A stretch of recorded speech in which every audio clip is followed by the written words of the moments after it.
السلام علیکم ورحمۃ اللہ وبرکاتہ۔ الحمد للہ رب العالمین والصلاة والسلام علی سید الانبیاء وافضل المرسلین نبینا محمد وعلی آلہ واصحابہ اجمعین، اما بعد۔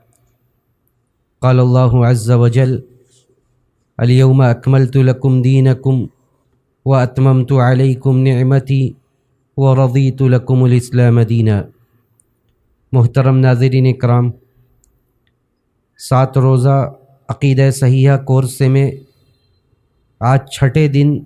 میں آپ لوگوں سے مخاطب ہوں۔ یہ عقیدہ صحیحہ کورس کی اس سیریز کا چھٹا حصہ ہے، جس میں انشاءاللہ میں نواقض اسلام اور بدعات سے متعلق بعض ضروری باتیں آپ لوگوں سے شیئر کروں گا، آپ لوگوں سے بیان کروں گا۔ گزشتہ درس میں اسماء و صفات کے حوالے سے، شرک اور اس کے مضر اثرات کے حوالے سے، اور توحید اور اس کی اہمیت کے حوالے سے بہت ساری باتیں بیان کی گئیں اور اس کی وضاحت کی گئی۔ آج نواقض اسلام سے متعلق باتیں بیان کرنا مناسب ہے، کیونکہ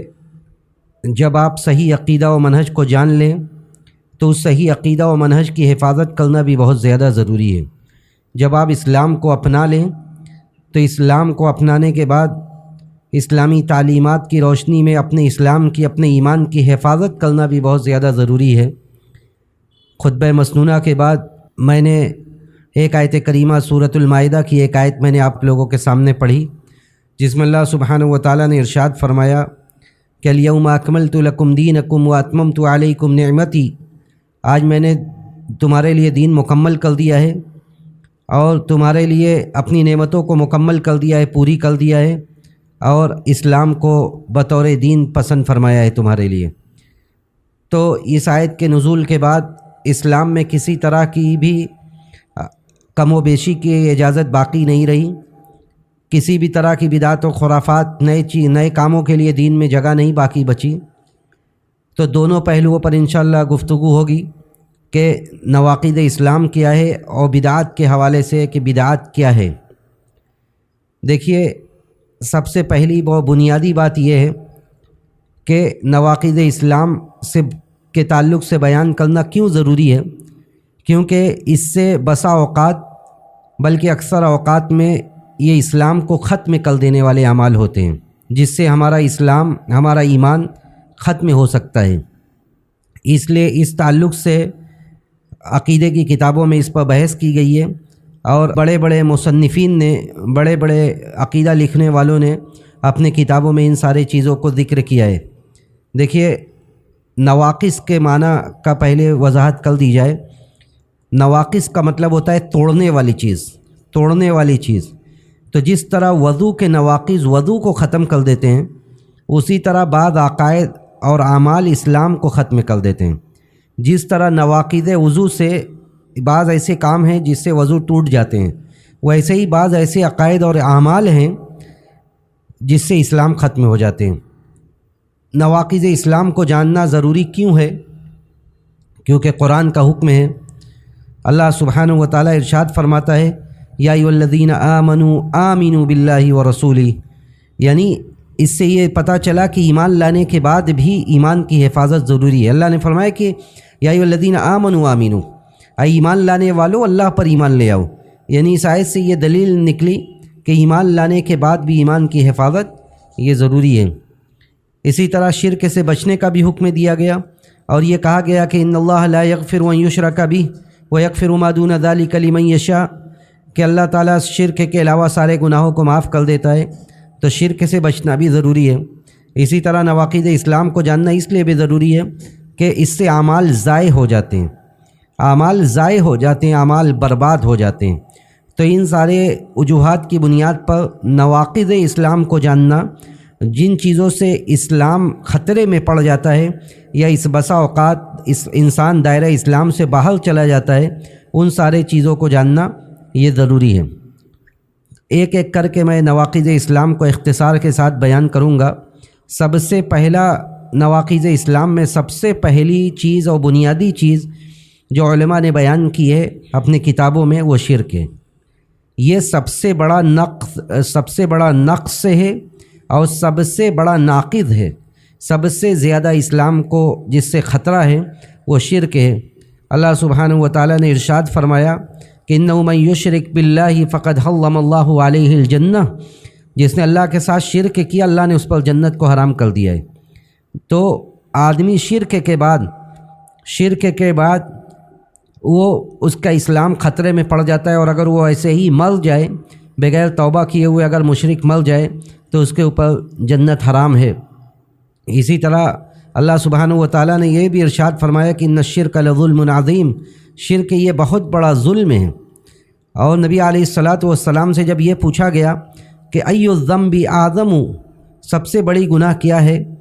آپ صلی اللہ علیہ وسلم نے ارشاد فرمایا کہ ان تجعل للہ ندا وہو خلقک، کہ سب سے بڑی گناہ یہ ہے کہ تم اللہ کا شریک ٹھہراؤ حالانکہ اللہ نے تم کو پیدا کیا ہے۔ تو شرک یہ سب سے بڑا نواقض اسلام میں پہلے نمبر پر آتا ہے۔ اس کی بہت ساری مثالیں پہلے بھی بیان کی جا چکی ہے، چند مثالیں پھر بیان کرتے ہوئے میں آگے بڑھوں، جیسے غیر اللہ سے دعا کرنا، غیر اللہ کے نام کی نظر و نیاز ماننا،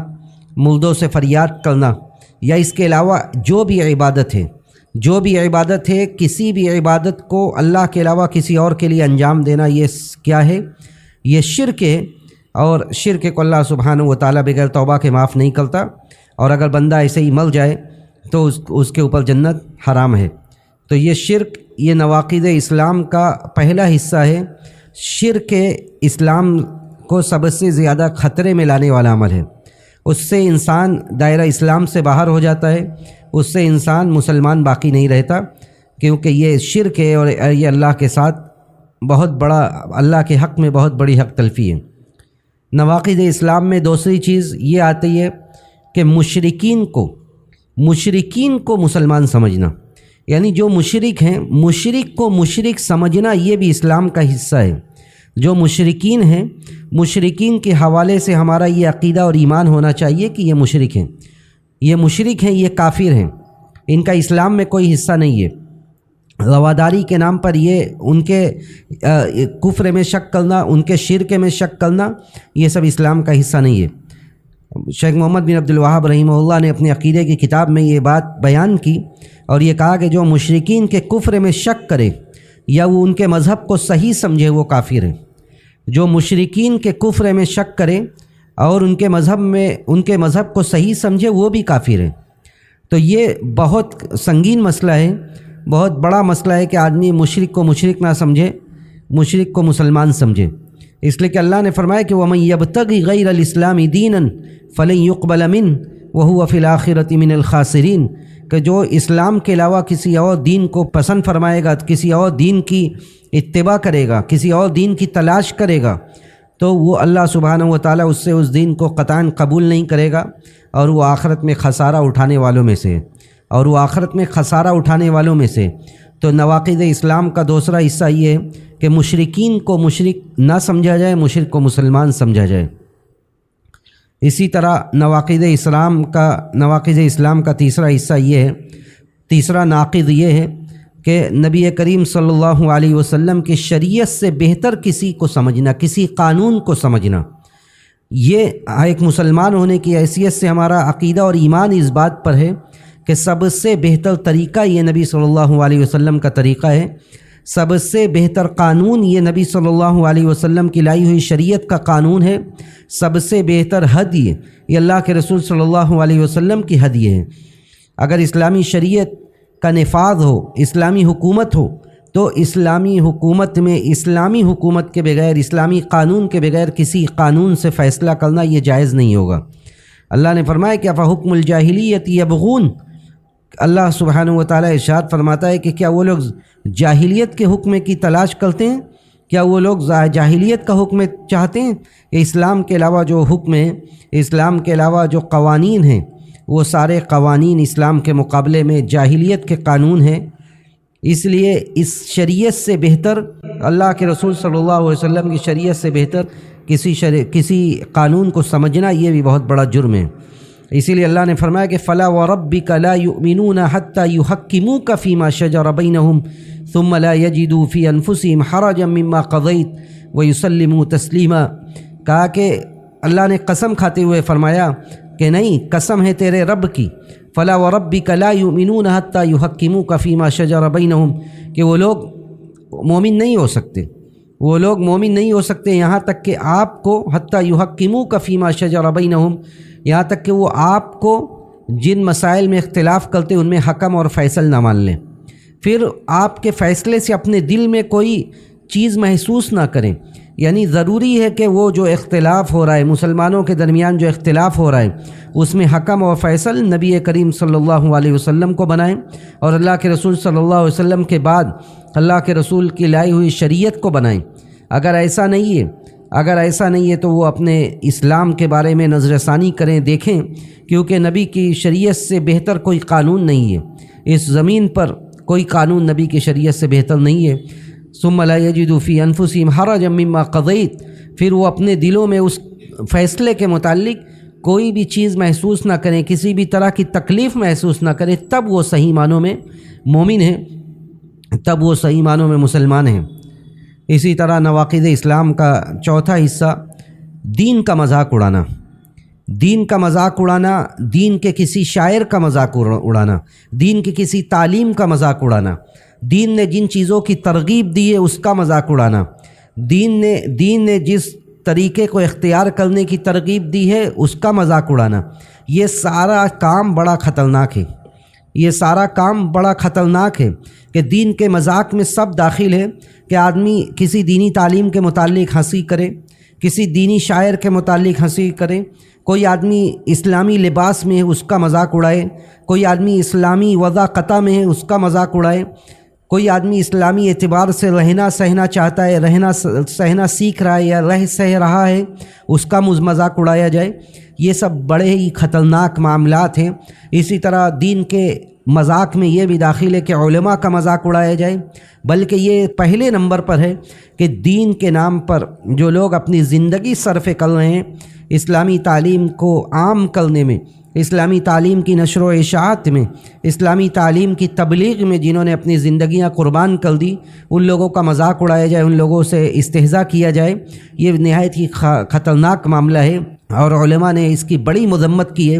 کہ علماء کا مذاق اڑایا جائے۔ علماء نے اپنے کتابوں میں اس بات کو باقاعدہ بیان کیا ہے کہ ان لحوم العلماء مسمومہ، کہ بے شک علماء کا گوشت یہ زہر آلود ہے، یعنی آپ کسی کی غیبت کریں یہ تو جرم ہے ہی ہے، اور اس سے بڑا جرم یہ ہے کہ آپ علماء کی غیبت کریں، علماء کے شان میں گستاخی کریں، علماء کے حق کو نہ پہچانیں، علماء کے حق میں حق تلفی کریں، یہ بہت بڑا مسئلہ ہے، اور یہ اسلامی شاعر کا ایک طرح سے مذاق اڑانا ہے۔ تو دین کا مذاق اڑانا یہ بھی اسلام کا نقض ہے، اس سے اسلام میں آدمی باقی نہیں رہتا ہے۔ نبی علیہ الصلاۃ والسلام کے زمانے میں ایک جنگ کے موقع پر بعض منافقین نے مسلمانوں میں سے بعض صحابہ کا، بلکہ بعض قلہ صحابہ کا مذاق اڑایا اور کہا کہ ان سے زیادہ ہم لوگوں نے، منافقین نے یہ کہا کہ ان سے زیادہ ہم نے بزدل اور ان سے زیادہ کھانا کھانے والے پیٹو لوگوں کو ہم نے نہیں دیکھا۔ اللہ کے رسول صلی اللہ علیہ وسلم کو جب یہ بات پتہ چلی آپ کو بڑی تکلیف ہوئی، اور اسی موقع پر سورہ توبہ کی یہ آیت نازل ہوئی کہ اللہ نے کہا کہ قل اب اللہ و آیاتہ و رسولہ کنتم تستہزئون، اے نبی آپ کہہ دیجئے کہ کیا اللہ کے ساتھ، اس کی آیات کے ساتھ اور اس کے رسول کے ساتھ تم لوگ استہزاء کرتے ہو، تم لوگ مذاق کرتے ہو؟ لا تعتذروا قد کفرتم بعد ایمانکم، تم لوگ عذر پیش نہ کرو، تم لوگ ایمان کے بعد کفر کر چکے ہو، تم لوگ ایمان کے بعد کفر کر چکے ہو۔ تو یہ نہایت ہی سنگین مسئلہ ہے کہ آدمی ایمان لانے کے بعد کسی دینی شاعر کا مذاق اڑائے، علماء کا مذاق اڑائے، جو دینی تعلیمات ہے اس کا مذاق اڑائے، احادیث میں کوئی باتیں بیان کی گئی ہے تو اس کو وہ تسلیم نہ کرے، اس کا مذاق اڑائے، یہ سب نہایت ہی سنگین معاملہ ہے۔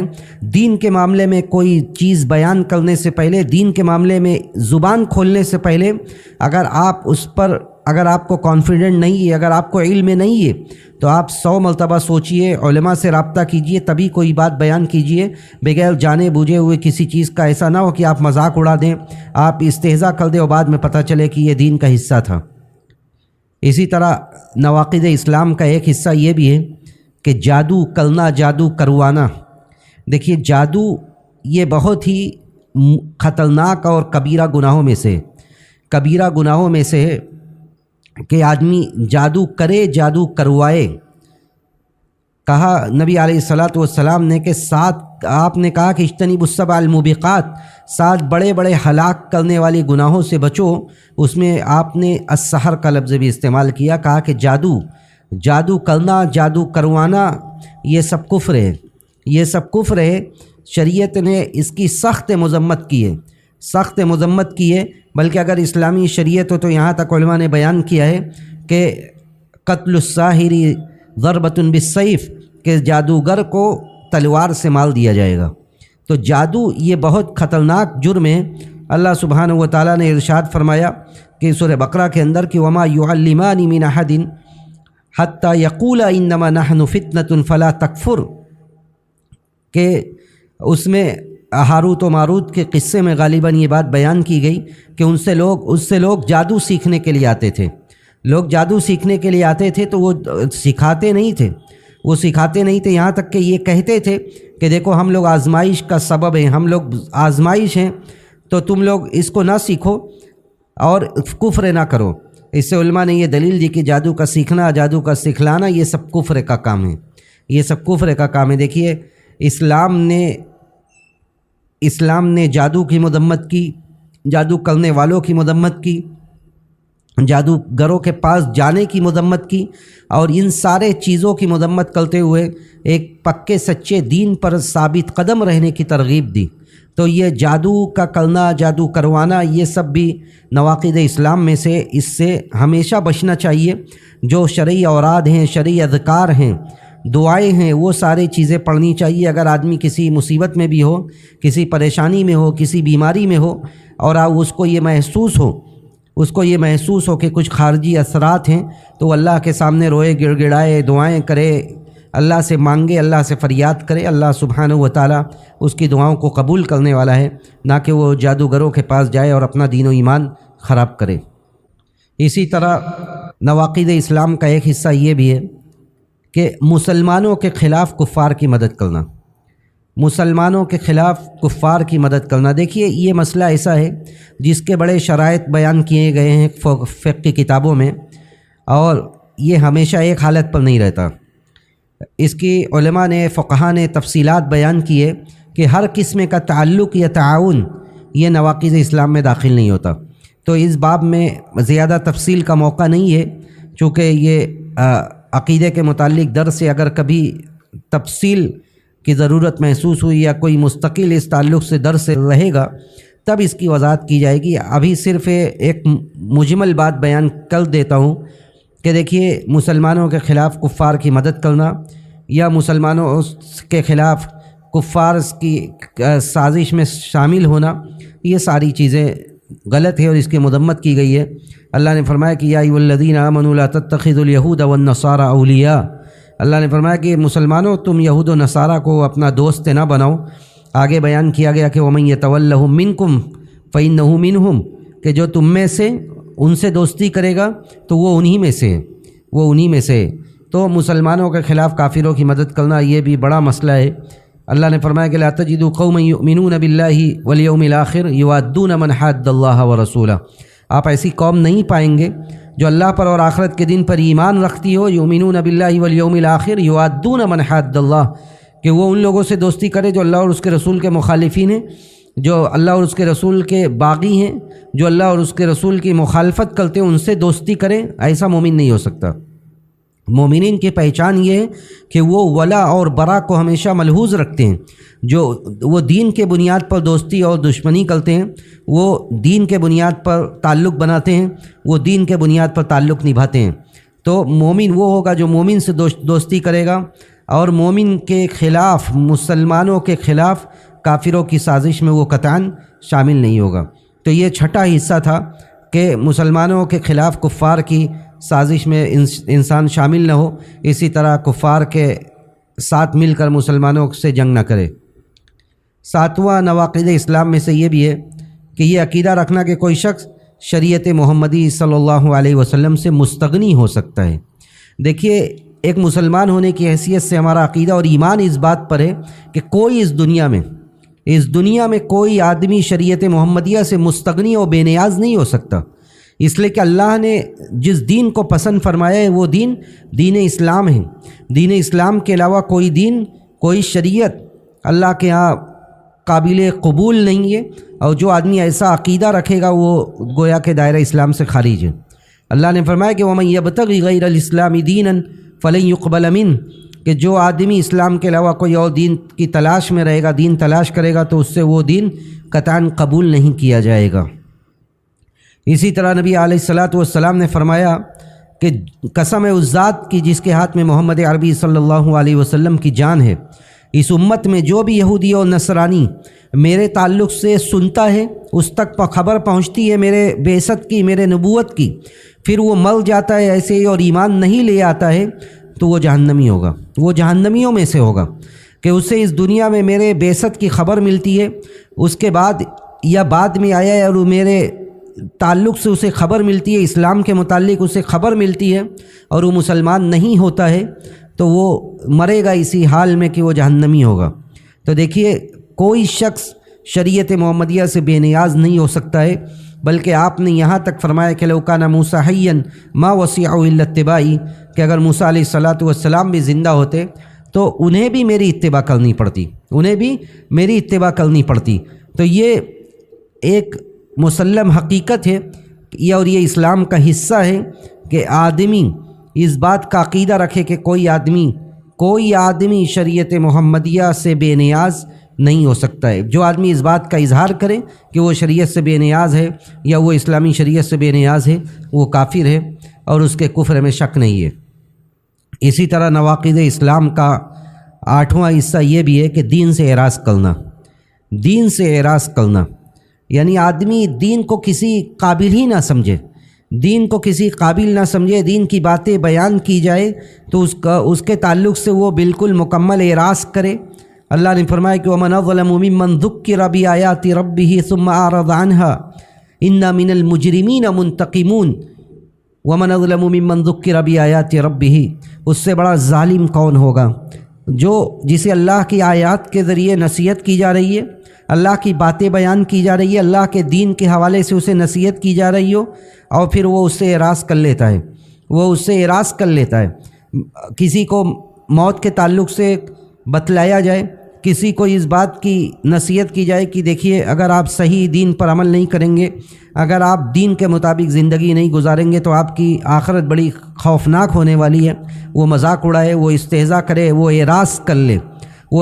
لے اور ایسی مجلسوں میں وہ قطعاً جائے نا، تو یہ سب اعراض کی صورتیں ہیں۔ اور اگر کوئی آدمی بالکلیہ طور سے دین سے اعراض کرے تو اس کے بارے میں بھی علماء نے لکھا کہ وہ آدمی کسی قابل نہیں، وہ آدمی دائرہ اسلام سے خارج ہے۔ اور اللہ سبحانہ وتعالیٰ نے یہ بھی فرمایا کہ وَالَّذِينَ كَفَرُوا عَمَّا أُنذِرُوا مُعْرِضُونَ، کافروں کے بارے میں یہ بیان کیا گیا کہ کافر لوگ، انہیں جن چیزوں سے ڈرایا جاتا ہے تو وہ اعراض کرنے لگتے ہیں، جو دین، جو شریعت، ساری چیزیں انہیں بتائی جاتی ہے تو وہ اس سے اعراض کرتے ہیں۔ تو یہ دین سے اعراض کرنا یہ کفار کا شیوا ہے، کفار کا طریقہ ہے، یہ مسلمانوں کا طریقہ نہیں۔ مسلمان غفلت کے شکار ہو سکتے ہیں، لیکن غفلت کے بعد فوراً وہ ہوش میں آتے ہیں، ہوش میں آنے کے بعد وہ اللہ سے معافی تلافی کرتے ہیں، اللہ کے سامنے جھکتے ہیں، روتے ہیں، گڑ گڑاتے ہیں، اور رونے اور گڑ گڑانے کے بعد پھر دین کی طرف پلٹتے ہیں۔ ایسا نہیں ہو سکتا کہ وہ بالکلیہ طور سے دین سے اعراض کریں۔ تو یہ نواقض اسلام کے تعلق سے یہ باتیں بیان کی گئی، جس کا خلاصہ یہ ہے کہ یا ایھا الذین آمنوا اتقوا اللہ حق تقاتہ ولا تموتن الا وانتم مسلمون۔ اس کا خلاصہ یہ ہے کہ اے ایمان والو، اللہ سے ڈرتے رہو جیسا ڈرنے کا حق ہے، اور اسلام کی حالت میں ہی تم اس دنیا سے جاؤ، اسلام کے حالت میں ہی اس دنیا سے تم جاؤ۔ تو یہ نواقض اسلام کے تعلق سے موٹی موٹی باتیں میں نے بیان کی۔ اب آج کے درس کا دوسرا حصہ بدعت ہے۔ بدعت، دیکھیے، بدعت کی لغوی تعریف کوئی بھی نئی چیز، بدعت کو عام عربی زبان میں نئی چیز کو بدعت کہا جاتا ہے، اور شرعی معنی جو ہے، شرعی معنی دین میں ایسی نئی عبادت ایجاد کرنا جس کی اصل قرآن و سنت یا اجماع صحابہ میں نہ ہو اور اسے ثواب کا ذریعہ سمجھا جائے۔ یعنی دین کے نام پر ایسا کام کرنا جس کی اصل قرآن و سنت اور اجماع صحابہ وغیرہ میں نہ ہو اور اسے ثواب کا ذریعہ سمجھ کے کیا جائے، اور اسے ثواب کا ذریعہ سمجھ کے کیا جائے۔ جیسا کہ میں نے بیان کیا تھا کہ اللہ نے یہ آیت نازل کی اور فرمایا کہ الیوم اکملت لکم دینکم واتممت علیکم نعمتی ورضیت لکم الاسلام دینا، کہ ہم نے دین کو مکمل کر دیا ہے۔ نبی صلی اللہ علیہ وسلم کی وفات سے قبل میدان عرفات میں یہ آیت نازل ہوئی، جس کے بعد نبی صلی اللہ علیہ وسلم 80 82 84 دن زندہ رہے، اور اللہ نے یہ آیت اسی وقت نازل فرما دی تھی کہ دیکھیے اب دین ہم نے مکمل کر دیا ہے، اور مکمل ہونے کے بعد اس میں کسی بھی چیز کے مکمل ہونے کے بعد اس میں کوئی گنجائش باقی نہیں رہتی۔ تو دین مکمل ہو چکا ہے، اب دین کے نام پر کسی بھی کام کرنے کی کوئی گنجائش باقی نہیں رہی۔ نبی صلی اللہ علیہ وسلم کے زمانے میں، صحابہ اکرام کے زمانے میں وہ موقع آیا، کوئی بھی ایسا موقع آیا اور آپ نے وہ کام نہیں کیا، آپ کے بعد صحابہ نے وہ کام نہیں کیا، صحابہ سے اس تعلق سے کوئی بھی چیز ثابت نہیں ہے، تو پھر وہ دین نہیں ہو سکتا۔ آپ نے فرمایا تھا کہ علیکم بسنتی و سنت الخلفاء الراشدین المہدیین، کہ میری سنت کو لازم پکڑو، اور میرے بعد علیکم بسنتی و سنت الخلفاء الراشدین، اور میرے بعد خلفاء راشدین کی سنت کو لازم پکڑو، اور اس طریقے کو لازم پکڑو جس طریقے پر میں اور میرے صحابہ تھے۔ تو دین کے نام پر کسی نئے کام کے ایجاد کرنا یہ بہت بڑی گمراہی ہے۔ نبی صلی اللہ علیہ وسلم پورے زندگی خطبہ جمعہ کے اندر یا دوسرے خطبات جب آپ دیتے تھے، اس موقع پر آپ یہ ضرور پڑھتے تھے کہ کل بدعت ضلالہ وکل ضلالۃ فی النار، کہ ہر بدعت گمراہی ہے اور ہر گمراہی جہنم کی طرف لے جانے والی ہے۔ کل محدثۃ بدعہ، کہ ہر نیا کام یہ بدعت ہے، اور ہر بدعت گمراہی ہے، اور ہر گمراہی یہ جہنم کی طرف لے جانے والی ہے۔ اسی لیے امام مالک رحمہ اللہ کہتے تھے کہ من احدث فی هذه الامة لم يكن عليه سلفها فقد زعم ان الرسول خان الدین، کہ جس نے دین کے نام پر کوئی نیا کام کیا، اس نے گویا کہ یہ گمان کیا کہ اللہ کے رسول صلی اللہ علیہ وسلم نے دین کو پہنچانے میں خیانت سے کام لیا ہے۔ دیکھیے کتنا سنگین معاملہ ہے، ایک آدمی نیکی سمجھ کر ایک کام کر رہا ہے۔ یہ جو آج بدعات کے نام پر، آج دین کے نام پر جو بدعات کا کام کر رہے ہیں جو لوگ بھی اس دنیا میں، ان کا مقصد نیک ہے، وہ نیکی کی طرف ہیں، اور وہ چاہتے ہیں کہ اس کے ذریعے ثواب ملے، لیکن وہ انڈائریکٹ وہ کیا گمان رکھ رہے ہیں۔ امام مالک رحمہ اللہ نے بیان کیا تھا اور کہا تھا کہ من احدث فی هذه الامة لم يكن علیہ سلفها، کہ جس نے اس دین میں کوئی نیا کام کیا تو اس نے یہ گمان کیا کہ اللہ کے رسول صلی اللہ علیہ وسلم نے دین کو پہنچانے میں خیانت سے کام لیا ہے۔ لأن اللہ یقول الیوم اکملت لکم دینکم، کیونکہ اللہ نے تو یہ بیان کر دیا تھا کہ ہم نے دین کو مکمل کر دیا۔ تو جو صحابہ کے لیے اس دن، یعنی جس دن یہ آیت نازل ہوئی، نبی کے زندگی میں جو اعمال صحابہ کے لیے جو دین کا کام نہیں تھا، جو کام باعث ثواب نہیں تھا، وہ آج ہمارے اور آپ کے لیے دین نہیں ہو سکتا، وہ آج ہمارے اور آپ کے لیے دین نہیں ہو سکتا۔ اس لیے اس معاملے میں بہت زیادہ احتیاط کرنے کی ضرورت ہے۔ کسی بھی کام کو عبادت سمجھ کر انجام دینے سے پہلے آپ علماء سے رابطہ کریں۔ اگر آپ کو جانکاری نہیں ہے، آپ علماء سے رابطہ کریں، ان سے پوچھیں کہ کیا یہ کام دین کا حصہ ہے، اس کام کو دین کے نام پر کرنا یہ جائز اور درست ہوگا یا نہیں ہوگا۔ اگر وہ کہتے ہیں کہ اس کی کوئی دلیل نہیں ہے، یہ دین میں نیا کام ہے، تو آپ فوراً اس کام سے باز آ جائیے، رک جائیے، کیونکہ نبی علیہ الصلاۃ والسلام نے فرمایا کہ من احدث فی امرنا ھذا ما لیس منہ فہو رد، جس نے ہمارے دین میں کوئی ایسی چیز ایجاد کی جو اس میں سے نہیں ہے، جو دین کا حصہ نہیں ہے، تو وہ کام مردود ہے، وہ کام رد کر دیا جائے گا، وہ کام اللہ کے یہاں قبول نہیں کیا جائے گا۔ اسی طرح نبی علیہ الصلاۃ والسلام نے یہ بھی فرمایا کہ من عمل عملا لیس علیہ امرنا فہو رد، جس کسی نے ایسا عمل کیا جس پر ہمارا حکم نہیں ہے تو وہ مردود ہے، وہ مردود ہے۔ تو یہ ساری دلیلیں یہ اس بات کا تقاضا کرتی ہے کہ ہم دین کے نام پر کسی کام کو کرنے سے پہلے 100 مرتبہ سوچیں، 100 مرتبہ سمجھیں، اور یہ سوچیں کہ ہم دنیا کے کسی معاملے کو انجام دینے سے پہلے اس کے صحیح اور غلط ہونے کی کتنی فکر کرتے ہیں۔ کئی لوگوں سے مشورہ کرتے ہیں، کوئی نیا کام ہو، کوئی نیا بزنس ہو، کئی ماہرین سے اس بارے میں رائے اور مشورہ کرتے ہیں۔ تو دین کے معاملے میں ہم کیوں بغیر کسی سوچ وچار کے، بغیر کسی سے رابطہ کیے ہوئے، علماء سے مشورہ کیے ہوئے، علماء سے فتویٰ لیے ہوئے بغیر دین کے نام پر کیسے کوئی کام ہم کر سکتے ہیں؟ بغیر دلیل کے ہم کیسے کوئی کام کر سکتے ہیں؟ نبی علیہ الصلاۃ والسلام نے اسی لیے فرمایا کہ دیکھو میری سنت کو لازم پکڑو، دین کے نام پر بدعات و خرافات سے بچو، ایاکم و محدثات الامور۔ آپ نے کہا کہ دیکھو اپنے آپ کو محدثات امور سے، جو نئے نئے کام ہیں ان کاموں سے بچاؤ، دین کے نام پر جو نئے کام ہیں ان کاموں سے بچاؤ۔ صحابہ بھی پوری زندگی اسی کی تبلیغ کرتے رہے۔ حضرت عبداللہ بن مسعود رضی اللہ تعالیٰ عنہ فرماتے تھے کہ اتبعوا ولا تبتدعوا، سنت کی پیروی کرو، بدعت نہ نکالو۔ فقد کفیتم، اس لیے کہ دین تمہارے لیے کافی کر دیا گیا ہے، جو دین ہے وہ تمہارے لیے کافی ہے، اس میں اب کسی بھی چیز کی ضرورت نہیں ہے۔ تو آپ کے حضرت عبداللہ ابن مسعود کہتے تھے کہ اتبعوا ولا تبتدعوا، کہ لوگوں میری اللہ کے رسول صلی اللہ علیہ وسلم کی اتباع کرو، سنت کی پیروی کرو، بدعات و خرافات سے بچو۔ حضرت حذیفہ رضی اللہ تعالیٰ عنہ کہتے تھے کہ ہر وہ عبادت جو صحابہ نے نہیں کی تم بھی نہ کرو، ہر وہ عبادت جو صحابہ نے نہیں کی تم بھی نہ کرو۔ یہ نہایت ہی سنگین مسئلہ ہے کہ ایک چیز بظاہر اچھی لگتی ہے لیکن اس کی کوئی دلیل نہیں ہے، نبی سے ثابت نہیں ہے، صحابہ اکرام سے ثابت نہیں ہے، تو وہ دین نہیں ہو سکتا، وہ دین نہیں ہو سکتا۔ اسی لیے حضرت عبداللہ بن مسعود رضی اللہ تعالیٰ عنہ نے جب کچھ لوگوں کو دیکھا کہ وہ ایک مسجد میں جمع ہیں اور تسبیح، تحلیل، تکبیر پڑھ، چنے کے دانوں پر بیٹھ کر اجتماعی طور سے تسبیح و تحلیل اور تکبیر بیان کر رہے ہیں اللہ کی، تو حضرت عبداللہ بن مسعود رضی اللہ تعالیٰ عنہ غضبناک ہو گئے، اور حضرت عبداللہ بن مسعود نے کہا کہ کتنا جلدی تم لوگ نبی کی تعلیم کو بھول گئے۔ ابھی نبی صلی اللہ علیہ وسلم کی وفات کو زیادہ عرصہ نہیں گزرا، ابھی نبی کے کپڑے پرانے نہیں ہوئے، نبی کے گھر میں برتن نہیں ٹوٹے، یعنی ابھی اتنا کم دن ہوئے اور تم لوگ سنت کو بھلا دیے تم لوگوں نے۔ حضرت عبداللہ بن مسعود رضی اللہ تعالیٰ عنہ غضبناک ہو گئے اس عمل پر، کیونکہ اس طرح کا عمل نبی سے ثابت نہیں تھا، صحابہ اکرام سے ثابت نہیں تھا۔ امام مالک رحمہ اللہ کے زمانے میں ایک آدمی آ کر امام مالک سے سوال کرتا ہے اور کہتا ہے کہ میں مسجد نبوی کے اندر سے احرام باندھ کر جا کر عمرہ کرنا چاہتا ہوں۔ نبی صلی اللہ علیہ وسلم نے مدینہ سے آنے والوں کے لیے جو میقات متعین کیا ہے، جو لوگ حج اور عمرہ پر گئے انہیں اس بات کا